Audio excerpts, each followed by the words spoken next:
Kumusta mga Brad? Ito ang Honda ADV 160 Explorer, ang pinakapoging version na ginawa ng Honda.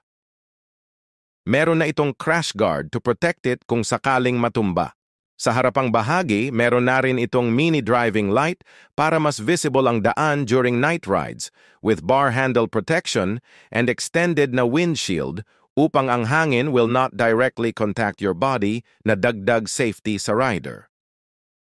Nilagyan ng Honda ang gulong ng kulay orange and also orange lines sa body nito na bumagay ng husto sa camouflage looks nito and sa orange sub-tank, ang brusko and eleganteng tingnan.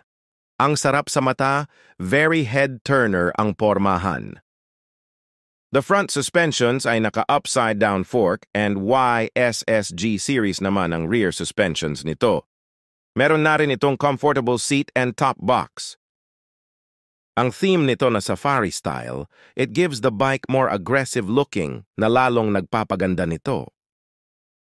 Honda purposely displayed this concept bike para sa mga Honda ADV 160 lovers na gustong mag-modify ng kanilang motor. Napakahusay na marketing strategy ng Honda para mag-hype ito sa market. Really salute to Honda for displaying this very inspiring concept sa mga riders tulad ko. Thank you for watching. Please subscribe.